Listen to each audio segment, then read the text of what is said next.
We would like to acknowledge the Wurundjeri people of the Kulin Nations as the traditional owners of this land on which the university stands. We respectfully recognise elders past and present. Welcome to Newsline, brought to you live from the Media Precinct at RMIT Melbourne.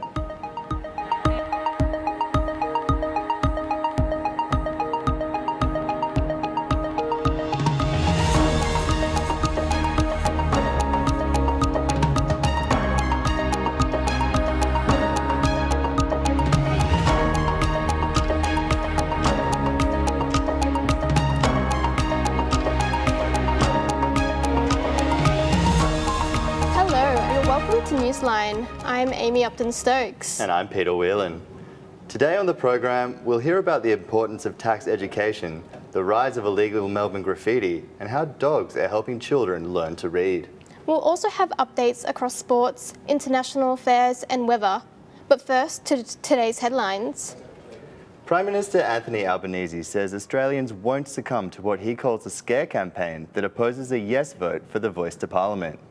Albanese called the Voice to Parliament an opportunity for Australians to write a new chapter for the nation.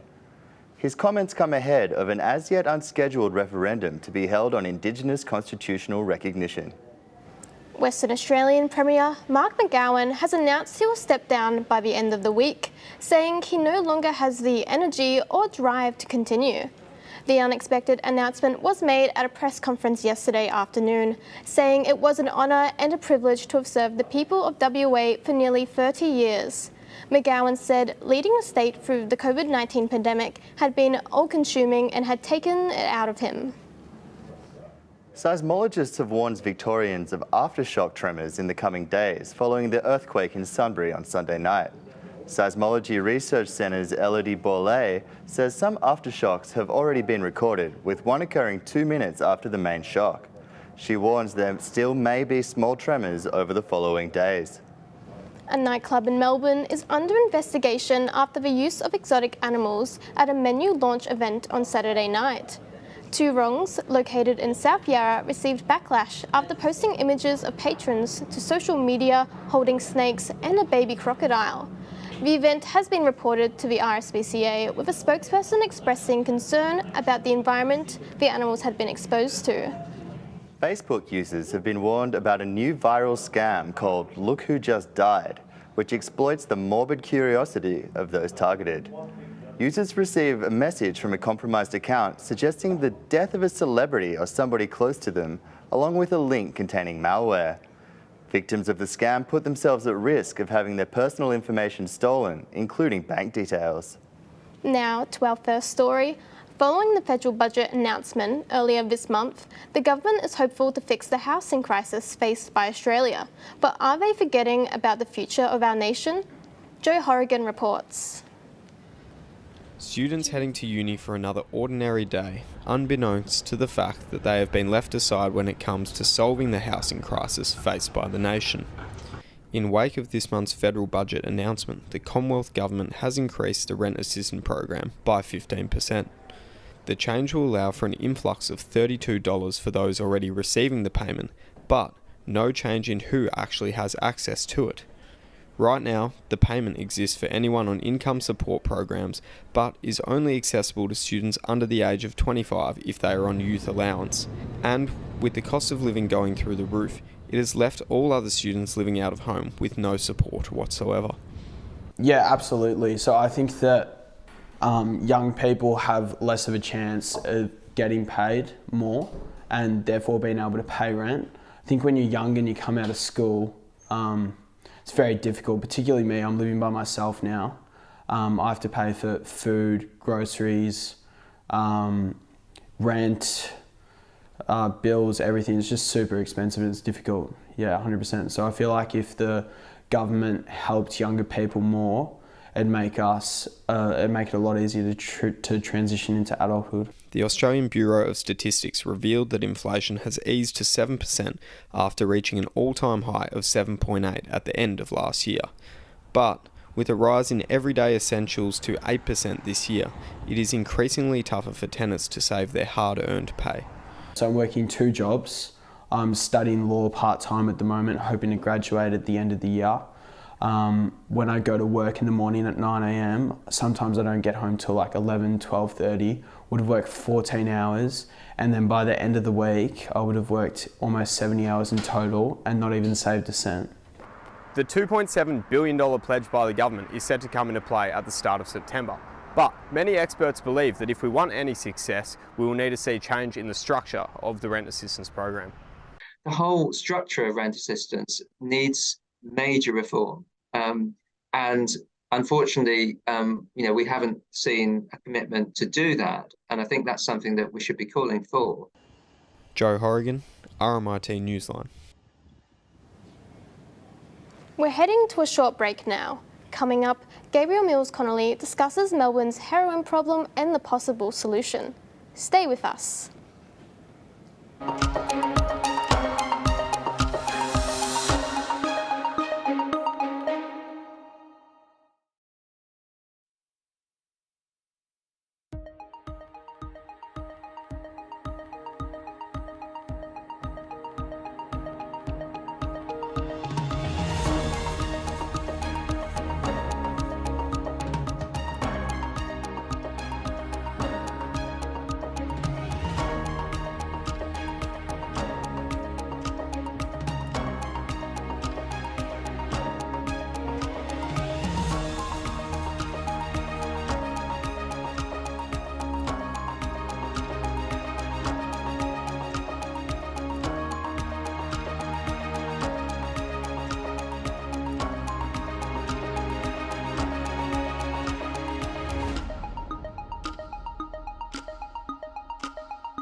Welcome back to Newsline.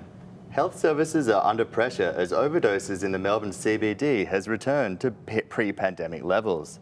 As Gabriel Mills-Connolly reports, the need for a second injection site is becoming more prominent. Melbourne CBD is currently experiencing a rise in heroin overdoses, and health services are beginning to feel the pressure. The CEO of Youth Projects, Ben Vasiliou, said, "Drug patterns in the CBD are on the rise, and unsafe injecting in laneways and public toilets are increasing." Overdose figures decreased during the pandemic because of a shortage of supply, but they've now returned to pre-pandemic levels. I spoke to Greg Denham, who works for CoHealth as a community partnership facilitator, about the importance of the injection site and the need for a second one. There had been a significant number of overdoses in terms of fatalities prevented. So when the injecting room was opened in 2018, there was something like 30 to 35 overdose deaths per year in Yarra. Now it's around 10. So it's below Melbourne and Brimbank when it comes to the number of overdose deaths. So it's reduced those deaths by 2/3. The second injection site is set to be held at CoHealth Community Centre. However, we're still waiting on a report commissioned by the government to see whether the community is comfortable with having this injection site. Community health leaders are urging the government to approve this second injection site, as the problem is only getting worse. We're seeing a significant number of people in the city who are injecting heroin in particular, and that number is growing all the time. So we are most concerned about that, and we believe that the evidence shows that an injecting room will address those issues as it did in North Richmond. This has been Gabriel Mills-Connolly from RMIT Newsline, signing off. And now Chloe Nash joins us for international news. Russia launched a new airstrike on the Ukrainian capital last night, causing residents to scramble for shelter. This daytime attack came hours after unleashing dozens of missiles and drones across the country. Many residents were caught off guard, reportedly ignoring the air raid sirens from earlier in the morning as they continued to eat breakfast in cafes. This caused many residents to rush to Kyiv's underground metro in refuge. A teenage student has been accused of deliberately setting fire to a girls' dormitory that has killed 19 people in Guyana, South America. It is alleged that the fire started in retaliation to the dorm administrator confiscating her mobile phone, killing 18 female students and one 5-year-old boy in the blaze. The 15-year-old girl appeared virtually at the hearing on Monday and is being held in custody pending further court proceedings. The waters in Venice's main canal turned fluorescent green on Sunday near the Real Bridge, with authorities still seeking the cause. The Regional Environmental Protection Agency has sampled the water and is still working to identify why the canal has changed colour.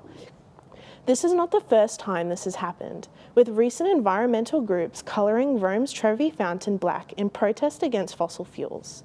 So far, no activist group or individual has come forward to claim responsibility for the Green Canal.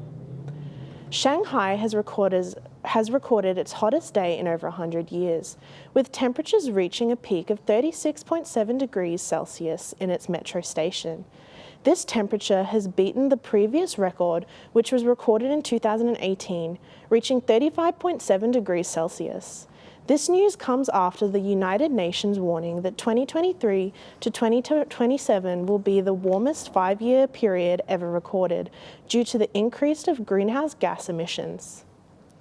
Uganda President Yoweri Museveni has passed one of the world's toughest anti-gay laws that calls for life imprisonment and the death penalty for anyone convicted of homosexuality. This new law was signed despite the widespread condemnation from Western government and human rights activists. In a statement from the White House, Joe Biden called the new law shameful and suggested that this could impact US and Uganda relations.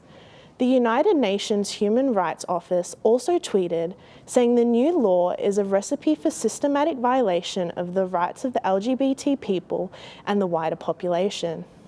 So we know how other countries feel about the law, but how are Uganda locals reacting? So homosexuality is already criminalised in Africa in 34 countries.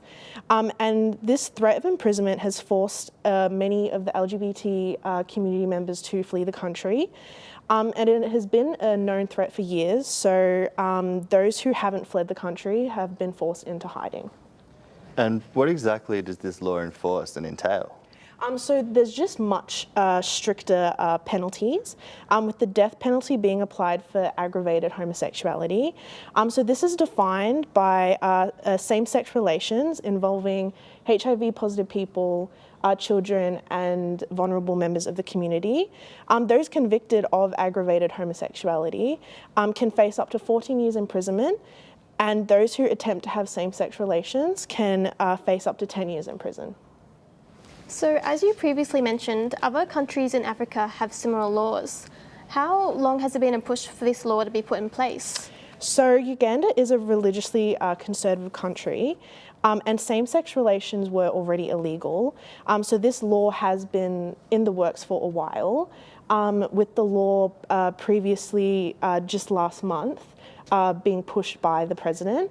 But it faced a lot of backlash from community members and international countries. So it went back to the drawing board, and basically the new version that has been put out and is enforced just specifies that identifying as LGBT is not a crime, but engaging in a relationship is, so it's very contradictory. Thank you for that update, Chloe. As we approach the month of June, we also approach tax season. We take a look at how comfortable Australians are with their financial literacy. Our reporter, Rochelle Putnikovich, has more. We often reflect on the value of education on a global scale. However, the absence of tax and superannuation education in the Australian curriculum is something that is heavily reflected on. In April 2018, the Australian Taxation Office commissioned independent research company Kantar Public to undertake a community research study. Their aim to determine the levels of awareness, behaviour and perceptions regarding the value of taxes and superannuation systems was achieved. It was found 9 in 10 parents and wider community members think financial literacy is important. Local painter and business owner Rabia Slayman is another community member who agrees. We don't understand it. We should understand it a lot better than what it is. Rabia would have liked to be educated in the value of taxes and superannuation before establishing his business. Had I known about taxes or superannuation or anything like that, I would have run my business a lot different. How I pay myself or how I pay workers, or how my business is run in general, would have been totally different. Senior accountant at CNA Accounting, Mimka Shaba, stresses the importance of financial literacy before entering the workforce. Most clients don't understand the full process of the tax system, so you always have to explain. Financial literacy is considered to be an essential life skill as it can encourage valuable financial decisions. Since this research study, the Australian Taxation Office have introduced teaching resources. Paying It Forward targets primary schools and includes downloadable materials, education videos and classroom activities. Tax, Super and U targets secondary schools to help students in years 7 to 12, overall proving a dedication to improve financial literacy and prevent future strain on our economy. Rochelle Putnikovich, RMIT Newsline. As part of National Reconciliation Week, Victorians will be able to commemorate the services of First Peoples men and women who served for Australia at the Shrine of Remembrance tomorrow. Patrick Doyle is live at the Shrine of Remembrance. What time does the commemoration start, Patrick? Amy, tomorrow morning at 11 a.m. there will be a service here. The Victorian Aboriginal Remembrance Service will be held in the Second World War forecourt just next to me here with the cenotaph and the eternal flame. It'll be an opportunity for Melburnians and all of Victorians to come along and mark their respects for the First Nation people who served in many peacekeeping and conflict missions right around the world for our country. And what's expected to be seen when attending tomorrow's proceedings? So tomorrow there will be military and ministerial personnel in attendance, as well as many guest speakers who will speak to the hundreds who will be in attendance. Wreaths will be laid around the eternal flame as a mark of respect, and there's also expected to be a flyover by the Royal Australian Air Force. So that'll be something pretty spectacular to see, the RAAF fly over Melbourne and fly over the Shrine of Remembrance here tomorrow. Weather-wise, it's meant to be a little bit chilly, mid to high teens. It was a beautiful day this afternoon, but hopefully the weather gods are on our side and people can come along and enjoy the celebration and remembrance of those Aboriginal and Torres Strait Islanders who served for Australia. And how will those First Nation peoples who serve for our country be remembered tomorrow, Patrick? So the service, which has been running since 2007, alongside the Victorian Aboriginal Remembrance Committee and the Victorian State Government, will dedicate the entire service to the more than 1,000 First Nations people who served in World War I, over 4,000 served in World War II, and at least 300 served in the Vietnam War. So there's also been the Ode, which has been translated by Auntie Lorraine Pandem into Tanarong language, and that'll be read out here tomorrow throughout the service between 11 and 12. So come along and experience that. And also, I've been told that those who are in attendance, it's important and encouraged to go along and place a poppy under the permanent remembrance plaque located under a golden cypress tree here at the Shrine of Remembrance. So it's expected to be a beautiful celebration, a beautiful day of remembering. And if you're in the area, come along and honour the sacrifices and contributions of Aboriginal service men and women to Australia's Defence Force. Thanks, Patrick. We're heading to a break now. Stay with us.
Welcome back to Newsline. I'm Amy Upton-Stokes.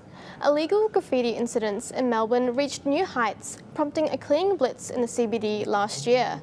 As the war on unwanted graffiti continues, some are wondering what this will mean for Melbourne's street art community.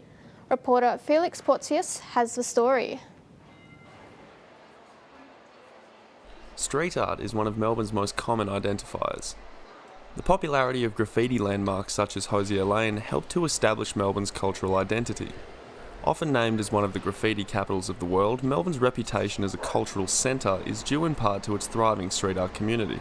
For some Victorians, graffiti is as synonymous with Melbourne as coffee or the AFL.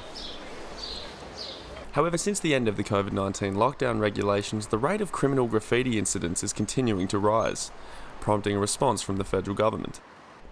Criminal graffiti incidents rose to over 3,000 for the first time last year, cementing the city of Melbourne as one of the worst areas for vandalism in Australia. To combat this, the government added QR codes to report unwanted graffiti on waste bins around the area. The federal government's plan to remove graffiti in the CBD has been seen as hypocritical by some street artists, with many claiming sites like Hosier Lane are crucial to Melbourne's cultural identity. In the effort to clean up Melbourne, 106 square metres of graffiti was removed from the CBD, equivalent to the surface area of 5 MCGs. Recent attempts to clean up Melbourne's train tracks have included heat mapping and surveillance drones as preventative methods. As the war on vandalism continues, the vibrant street art community can only hope that Melbourne's artistic touchstone stays a part of its future. Felix Porteous, RMIT Newsline. As the VFL season ramps up, so too does the pressure on its players.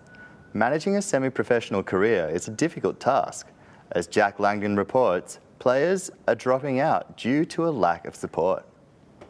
Jackson Voss plays for Frankston Dolphins in the VFL, Australia's second highest level of Aussie rules. But Voss says that the VFL life is not as glamorous as these highlights. Grounds like these are where careers are made and dreams are built. But for VFL players who play in Australia's second tier of football, these semi-professional footballers are still trying to build their career.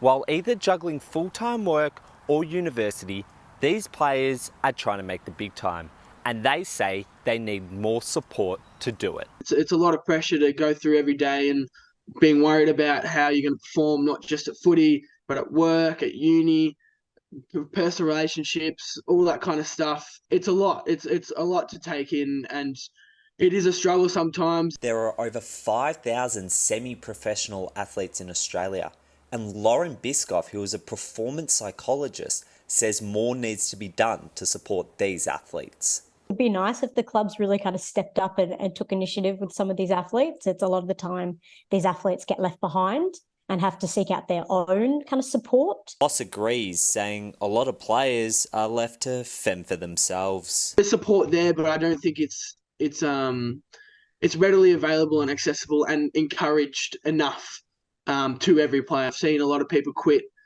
just because they just haven't felt like they've got the support around them. Without the necessary support, it's difficult for players to kick goals on and off the field. Jack Langdon, reporting for RMIT Newsline. For our next segment, we have Gabrielle Mills-Connolly with us, who interviewed the Shadow Housing Minister, Richard Riordan. Gabe, what did you speak to Richard about? So I spoke to Richard about housing and the current housing crisis. And the first thing on my mind I wanted to mention to him was the recent reports of international students experiencing homelessness and starvation. Here's what he had to say. I think if someone has the means and the wherewithal to come to Australia to study, automatically puts them in a very elite bracket. And yes, they should be looked after, but so should anybody looking for a home. And as a Member of Parliament, my obligation is to the mother escaping domestic violence with 2 children who's currently living in her car. She will always get my energy and priority over and above someone who's lucky enough to have had parents to help pay them. Wow, that was very blunt. Do you think that's a fair analysis of international students? No, I don't think so. He assumes that international students come here with the support of their family, and some do, but some definitely don't. We had an interview yesterday, Professor Catherine Gomez, who worked 3 jobs just to survive because she was an international student at the time. So what would be a solution for international students struggling with housing? Well, there are some options, but a good one would potentially be letting international students acquire rental assistance. Rental assistance is for citizens of Australia, but if international students had the option, then they could easily survive. But when I spoke to Richard about rental assistance, here's what he had to say. Rental assistance is a great mechanism government can use to help people who just don't have the income and need a home. And we talked earlier of people in a crisis, whether it's find themselves homeless for whatever reason, or a student coming in. But it doesn't make sense for a government to continue to increase taxes, which force rents up, and then have to give people more income. So they're taxing and they're moving it around. It's an unproductive use of money. The government would be better off to put downward pressure on housing and accommodation. Did I just hear a Liberal politician say we should put downward pressure on the housing market? I believe you did. Yeah, it was quite a surprise, to be honest, because the Liberal Party has a history of inflating the housing market, or at least that was their initial goal a long time ago. The property price and the property market is designed to at the moment grow. And so when I spoke to Richard about these incentives for property growth, here's what he had to say. So there's often been a debate in Australia over negative gearing and what some people paint as excessive incentives to property. And I would agree with that. I don't think you should be incentivised to buy property for property's sake, and I don't think you should be incentivised at taxpayers' expense to pay for a holiday home or a second residence. However, if you buy that property with the intention of long-term rental, so you're actually doing a social good, then why wouldn't the government incentivise and make that more attractive? Really interesting to hear what he had to say. Thanks for that, Gabe. You're welcome. We're going for a short break now, and we'll be back soon with the Roundup.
Welcome to the Roundup. I'm Matilda Linsdell. And I'm Helena Kalikos.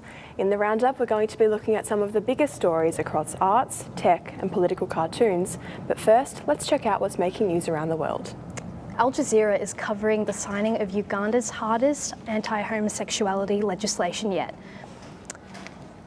President Yoweri Museveni approved a bill on Sunday that imposes capital punishment for behaviour including having gay sex while HIV positive. However, the bill means many are discouraged from accessing vital health services due to stigma and fear of punishment. US President Joe Biden has urged Uganda to repeal the legislation immediately as it puts the country's HIV response in jeopardy. Moving to Italy now, the local reports the death of 4 people following a boat accident on Lake Maggiore. 25 passengers were aboard the 16-metre boat when it was hit by a whirlwind storm, which caused the vessel to overturn at the southern end of the lake. 19 passengers and crew members survived the accident, some being pulled to safety by passing boats while others swam to shore. This sinking is the latest in a series of weather-related disasters that have occurred in the region over the past few years. Moving to Southeast Asia, India today is reporting on the detainment of top female wrestlers outside India's new parliament building in New Delhi. In the heart of the Indian capital, female wrestlers have been demanding action against the president of the Wrestling Federation of India, who they accuse of sexual harassment. Launching a crackdown on the protesters, the police removed the tents from Jantar Mantar and cleared the protest site. The WFI president denies all allegations. To the Americas now, the Mexico News Daily is reporting a second death following a meningitis outbreak in Matamoros. Reports state the outbreak was caused by contaminations in anaesthetic medication used for plastic surgery procedures at Riverside Surgical Centre and Clinica K3. Mexican and United States representatives are now calling for the World Health Organization to declare the outbreak as a public health emergency. A further 547 individuals have been linked to surgical procedures at these two clinics, putting them at risk of joining the confirmed 5 cases of fungal meningitis in Mexico. Over to Kosovo, BBC is covering the clash between Serbs and NATO soldiers in protest of recent election results. The tense situation developed after ethnic Albanian mayors took office in northern Kosovo's Serb majority area. Soldiers fired tear gas and stun grenades to protect Kosovan officers and disperse protesters. Addressing the nation late Monday, Serbian President Aleksandar Vučić said 52 Serbs were injured in the clashes, 3 seriously and 4 were detained. And finally, to the Japan Times. Japan has issued a destruction order after North Korea announced plans to launch a satellite into space. The launch would require the use of missile-grade technology, which Prime Minister Fumio Kishida believes violates the UN Security Council resolutions and puts the people of Japan at risk. The Japanese Defence Force have been notified of the North Korean launch window and are prepared to shoot down the missile if necessary. This launch would see North Korea's first space rocket launch in over 7 years. And that's all for today's Front Page World News. Now for tech news, where Elon Musk's implant chip company Neuralink has been approved by the FDA for human trials. The brain chip company aims to use microchips to restore vision and mobility to those impaired by linking our brains to computers. We're joined by tech reporter Tosh Mannion. Tosh, how soon can we expect these microchips to be available to us? Well, of course, this is a critical milestone for the company. Its development, they've proven so far that they can restore both motor, sensory and visual function to those impaired. We're still likely at least 5 to 10 years away from getting these implants to commercial success. No immediate plans to start recruiting participants as of right now. However, they want to treat conditions such as paralysis and blindness to help certain disabled people use computers and the mobile devices. An earlier bid by Neuralink to win FDA approval was rejected in December on the grounds of safety. Are there any concerns with safety or any other welfare issues when it comes to these microchips? Yes, as you said, an earlier bid by Neuralink to win FDA approval was denied on the grounds of safety. So of course there's issues of brain tissue damage and cause of infection, inflammation if the procedure goes wrong. However, they've been testing on monkeys, and as you can see here, this monkey is able to play with the video game without the joystick that's unplugged, if you see in the bottom right. They've tested on animals for quite some time.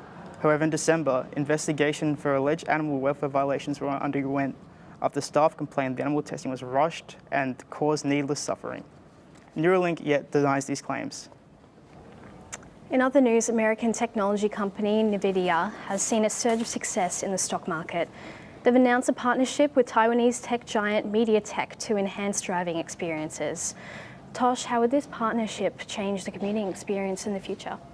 Nvidia will have the Nvidia graphics processing chiplet and AI plugged into MediaTek's SoC, system on chips, which is basically any monitors you see on an electric vehicle, any screens, any light ups, any screens, etc. It's important to note technologies are specifically designed for self-driving vehicles only. Nvidia's CEO, Jensen Huang, said the company's graphics processing and AI tech will enable new user experiences, enhanced safety, and new connected services for all vehicle segments from luxury to entry level. Nvidia's AI technology with the Nvidia Drive platform will also be used to enhance safety with enhanced driver assistance systems, which is the ADAS. Nvidia Drive is already powering several prominent automakers in the industry. You've got Mercedes-Benz, Hyundai, Volvo, and heaps of others. Their value has increased by $185 billion. Why is the market responding this positively to the tech company's announcements? Well, as you said, Nvidia's share price is up. It's up more than 25% in the last quarter. Market valuation from more than 1,400 AUD. These upward trends are more likely to do with the hype of ChatGPT and speculation about the usefulness of AI, among other NVIDIA announcements. AI experts are unclear about both the potential of AI and its dangers. Some say that it can proceed over consumer privacy and there could be biases in the programming. However, the American company's in partnership with Taiwanese giant Nvidia definitely has a big part in raising the stock. That's all for Tech News. Thanks for joining us today, Tosh. Let's move on to the political satire segment with reporter Christian Montigan to discuss some recent cartoons depicting the current political climate. Yep, so the first editorial cartoonist is Phil Hands, who has published a cartoon for the Wisconsin Times. So this cartoon involves solar panels and wind turbines which are improving the environment. It shows two opposing views. So one wants to implement this technology and the other is also a supportive technology, but their technology is sort of ruining their view. They don't like the look of it or the perception of it. So some environmentalists are against the new technologies because of how they look, despite the cost benefits, so cheaper than fossil fuels, for example. So this ties into what Australia is doing with their situation and the wind turbine debate and where it should be placed in the country. And so the overall message is the contradicting views on the environmental impact. So that was the first cartoon. You've also brought another cartoon in that depicts a tribute to Tina Turner using her voice in more ways than one. Can you give us context on that? What's that about? Yep, so the cartoonist is Jim Pavlidis for this scenario, and he works for the Sydney Morning Herald. So Tina Turner is obviously a famous singer. She's made news headlines in the past week for her passing, obviously known for her talent in the arts industry. So she's more than just a voice. She was an advocate for raising awareness on social issues such as domestic violence, racism, sexism and ageism. So this also links to Prime Minister Anthony Albanese, who also has a strong stance with the platform he has to create change. So he's got a power to instill change. So this relates to the voice debate, the discussions around Indigenous inclusion as well. Certainly a story that has touched many people around the world. What's the next cartoon you've got for us, Christian? Yep, so this take is with two cartoons. So the first being Matt Golding from The Age shows a heart rate graph with a rapid increase. So this is obviously related to the recent earthquake that we experienced a couple of days ago. This unexpected increase represents the heart rate of most Victorians of what they were experiencing. So in a state of shock, just didn't expect what was happening in that current moment. So the second cartoon was also Matt Golding. He depicted a map of Australia showing the outline of Victoria with the border unattached. So it represents the recent earthquake as well, which Victoria experienced its biggest tremor in almost 120 years. So that map outlines the potential for earthquakes in the state for being close to the Pacific Ocean, which creates those risk factors living in Victoria. Thank you, Christian, for giving us an insight into those political cartoons. To Arts News now. Yesterday, a state memorial was held in New South Wales for Australian artist John Olson. We're joined now by arts reporter Nathan Seppi. Nathan, the state memorial paid tribute to an outstanding career that spanned over 50 years. Who was in attendance to honour his legacy? It was certainly a magnificent career over the 50 years, and the memorial was held in the Art Gallery of New South Wales, which was actually the first place to publish his work, so it was quite fitting that that was where the memorial was held. The New South Wales Governor Margaret Beazley, Prime Minister Anthony Albanese also made a speech at the memorial, and New South Wales Premier Chris Minns were all in attendance at the memorial. Former Coalition Minister Michael Yabsley remembered Olson as a master of the brush, so very fitting words for a talented artist. And unfortunately, if it wasn't for Barry Humphrey's death 1 month ago, he would have been there to perform the eulogy for Olson. Tim Olson, Chris's son, spoke to 7 News following the state memorial. Thank you for honouring my father. Thank you so much. And I must say that really an occasion like that is really a mark of the man. Full of colour, full of life, his spirit for this country, his love of all things that we're to do with what a wonderful rich life we have when we have here. Olson started his career in the late 1950s helping transform the way Australians saw themselves and their country. What awards did he win during his career? Well, he won the Order of the British Empire Award in 1977 for his service and commitments to the arts. He was also part of a rare group of artists who won the Wynne Prize in 1969 and 1989, so he was a two-time winner of that, and he did win the Archibald Prize in 2005. His daughter Louise said that her father was painting right until the very end. On to the next story. HBO TV series Succession had its series finale last night after 4 seasons. Nathan, Jesse Armstrong's series has captivated audiences all across the globe. How was the finale met by critics? Well, there were pretty positive reviews from critics, and I think a lot of critics wanted the questions answered that they've been waiting for season on season, and I think that's what they got. The final season averaged 8.4 million viewers, so that was a terrific outcome, and that's amazing numbers for any TV series. The Age reporter Michael Hogan concluded that the series was depressingly realistic, but furious and heartbreaking from start to finish. And now we'll have a look at what director Jesse Armstrong had to say about the finale.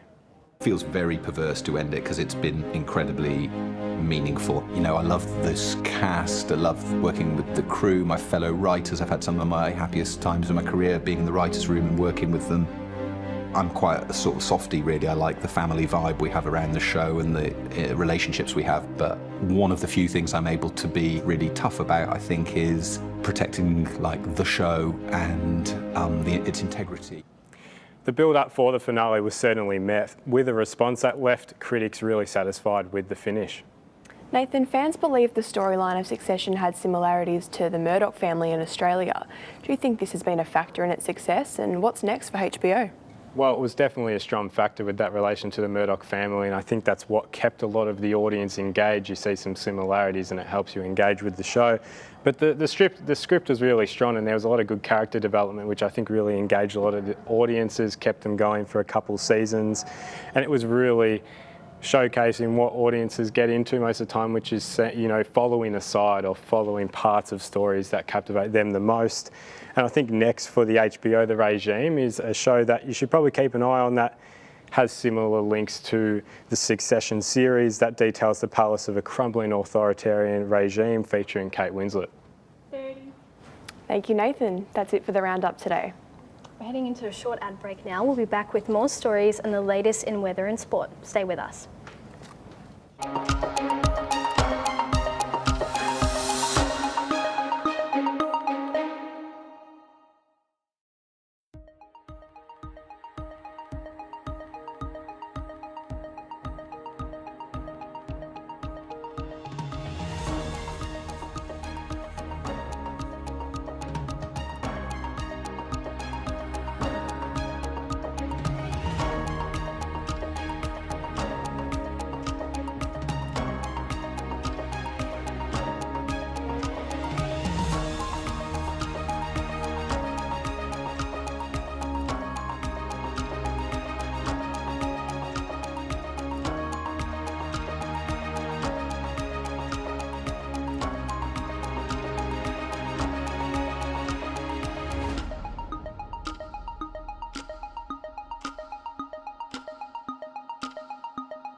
program designed to make children feel more comfortable and confident when reading could be the answer to low literacy rates in Australia. The secret? Reading with a furry friend. Zoe de Koning has the story. Meet Bill and Kenzie. Kenzie is one of many story dogs helping Aussie kids learn and develop a passion for reading. Does not have a leader. Kenzie and Bill have been visiting the Mornington Library each week for the past 5 years, supporting children to reach their reading goals. While Kenzie originally trained to be a seeing eye dog, Bill says she wasn't quite the right fit. She's far too interested in people. She didn't want to be a guide dog, but she loved being a story dog in the library, and it suited her. Loves children, loves people. Perfect for her. Story Dogs Australia is based on American literacy program Reading Education Assistance Dogs. Since launching in 2009, there are now over 600 volunteer dog teams Australia-wide, collectively helping over 3,000 children each week. Some children have difficulty reading to grown-ups, whether it's parents, teachers, whatever, but they feel much more relaxed talking to a dog. It's non-judgmental. It's friendly. If it's Kenzie, she stares into their faces and they just love her. So that puts them at ease. And I think they probably read better because of that. And the kids couldn't agree more. It makes me feel calm, and like after a big school day, it just like calms me down. Around 44% of Australian adults read at a literacy level below 2. The aim of the Story Dogs program is to encourage kids to build the foundational reading skills needed later in life. And it's all done in the company of a furry friend, just to make the kids feel a little more at ease. How could you not, reading with one of these guys? Zoe de Koning for RMIT Newsline. We go now to Jack with exciting news for Melbourne's cheese lovers. Jack, I hear Melburnians are in for a packed weekend of cheesy festivities. What can we expect to prepare for? Yes, but cheese fans of Melbourne are in for a busy weekend of events. After selling out their 2022 tour, Mould, a cheese festival, is making its return to Melbourne to celebrate Australia's favourite cheese made by the best artisanal producers from across the country. And to ease us Melburnians back into the chilly winter weather, Welcome to Thornbury is bringing back one of its most popular food events, a festival dedicated to the warming combination of mulled wine and hot cheeses. Wow, that sounds great. When does the party get started? Well, Pete, Welcome to Thornbury's party will descend on the Northside Food Truck Park from noon on Saturday, June the 3rd, pulling together a selection of hot and gooey creations from some of the city's favourite cheese-slinging vendors, paired with warm sips to match. And what can Melbourne's cheese lovers expect to find at Mould Festival? Well, Melbourne's Mould Festival will be offering a lovingly curated range of wine, beer, cider, sake and nibbles for patrons to warm their winter blues between tastings of Melbourne's widest selection of hand-picked artisanal goods from some of the country's favourite producers. The festivities will kick off at Port Melbourne's Timber Yard from 5 p.m. on Friday and will run over the weekend until 3 p.m. on Sunday. And when the party's over, where can Melburnians expect to find their winter fix of delicious cheese? Well, Pete, Melbourne remains a foodie's paradise, with hundreds of Melburnians flocking to Queen Vic Market daily, with many dedicated vendors supplying exotic delicacies and some of Australia's old favourites. Melbourne's South Melbourne Market also remains a popular spot, with a rich variety of vendors offering a wide range of everything a cheese fan could ever want. With events, parties and locations like these, Melbourne remains a popular spot for any foodie looking to get out, spoil themselves and warm up this winter. Sounds like an exciting weekend of events. Thank you for that, Jack. Now it's time for sport and weather, with reporter Gabriel Mills-Connolly joining us with the details. The Miami Heat have advanced to the NBA Finals after defeating the Boston Celtics by 19 points. The Heat denied the Celtics of a historic win, stopping them from becoming the first team to ever come back from a 3-0 series deficit. They will face the Denver Nuggets for Game 1 on Friday. Australian Alex de Minaur has gone through the second round of the French Open after defeating Ilya Ivashka in the 4 sets. The Demon got off to a strong start the first set, with the Belarusian fighting back in the second, but de Minaur composed himself to comfortably take home the win. Chelsea have announced Mauricio Pochettino as their new manager, agreeing to a 2-year contract with the club. The former Tottenham and PSG manager returns to the Premier League, looking to take Chelsea back to the top of the table after their 12th place finish this season. Patrick Cripp has lashed back at the media, defending his decision to stay in Sydney over the weekend. Cripp came under fire for choosing not to fly home with the rest of his team on Saturday morning following Carlton's loss to Sunday. In an emotional Instagram post, the Carlton captain questioned accountability of the media, unhappy with the recent treatment of AFL players. There was a chaotic ending to the IPL final overnight, with Chennai Super Kings defeating the Gujarat Titans in the final ball. The final went till 1:30 a.m. local time on a reserve day in Ahmedabad, following the washout on Sunday. The Super Kings walked away with $3 million in prize money. This has been the Newsline Sports Report. And now to the weather. To tomorrow's forecast for Australia's capital cities, it's going to be sunny in Sydney with a top of 21, cloudy in Canberra with a top of 15, sunny in Brisbane with a top of 23.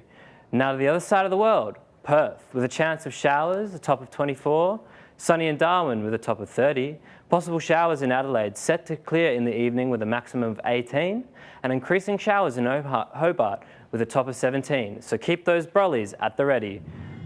Now looking to the week ahead in Melbourne, cloudy cover tomorrow with a top of 18, showers beginning Thursday and continuing through the weekend. There'll be a top of 16 on Thursday, 18 on Friday, 20 on Saturday, 18 on Sunday, with rain expected to clear by Monday. That's all for the weather. I'm Gabriel Mills-Connolly. Back to you, Amy and Peter. That's our show for today. Thank you so much for joining us on Newsline. I'm Peter Whelan. And I'm Amy Upton-Stokes. Have a good night, Melbourne.